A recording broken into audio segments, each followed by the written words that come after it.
Hi folks, I hope you're all safe and well, and I hope you're all staying at home as much as you can. And if you're a key worker on the front line, I really pray that God will bless and protect you during this really difficult time. Folks, I really just wanted to come on here today to share a little bit with you from God's word, something that has encouraged me today. Something just that the Lord has really reminded me of. I'm really conscious, and I have been conscious over the last few days particularly, of how much suffering there is at the moment, and how much anxiety and worry there is, and how lost people are feeling. Just a few days ago I had to go down to City Church to collect something, and some of you will know City Church in Lisburn is the base for Lisburn Food Bank, really. And while I was there, the food bank was open, and a young mother was there at the door waiting on her package to be put together for her to take home to feed her family. And she stood at the door, and her children were in the car, and I could hear them, some of them shouting and crying. And as I looked at that young mother and I saw the anxiety on her face, I saw how overwhelmed she was, how tired she looked, how fearful she looked. And my heart really broke for her. And I've also been conscious just of the news reports of how many people have contracted coronavirus. And some of those people are known to us. Some of those people are our friends and family. And we're anxious about them, perhaps. And we're worried, what will the future hold? Why has this happened? And what will life look like beyond coronavirus? And we're a bit worried about that. But the Lord has really reminded me of some of my very favourite verses, actually, in Job. As you will maybe know, Job is the story of a man who suffered a great deal. We're told that he was an upright man, a man of integrity, a godly man, and he suffered a huge amount. He lost his family, he lost his livelihood, his life came crumbling down around him. He had friends around him who tried to say the right thing, but were really no help to Job at all. But what I love in the story of Job is how Job and God engage in a conversation, how they go back and forwards, how Job asks difficult questions of the Lord, and the Lord answers him.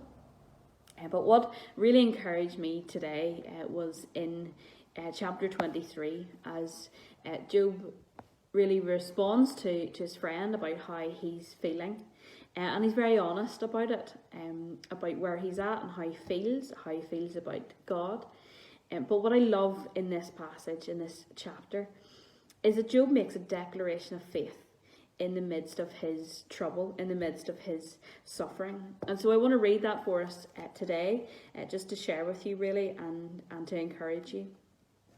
So this chapter 23, begins with some very honest words of Job. And as I read these, I wonder how many of these words you'll identify with today. Perhaps it explains a little bit of how you're feeling.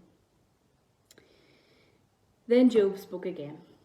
My complaint today is still a bitter one.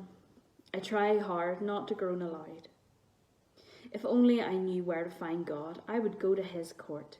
I would lay out my case and present my arguments. Then I would listen to his reply and understand what he says to me. Would he use his great power to argue with me? No, he would give me a fair hearing. Honest people can reason with him, so I would be forever acquitted by my judge. Listen to these words. I go east, and he is not there. I go west, but I cannot find him. I do not see him in the north, for he is hidden. I look to the south, but he is concealed. And I think some of us are feeling that. But listen to these words of declaration that Job makes. But he knows where I am going. And when he tests me, I will come out as pure as gold. For I have stayed on God's paths. I have followed his ways and not turned aside. I have not departed from his commands. But I have treasured his words more than daily food. Once he has made a decision, who can change his mind? Whatever he wants to do, he does. So he'll do whatever he has planned. He controls my destiny.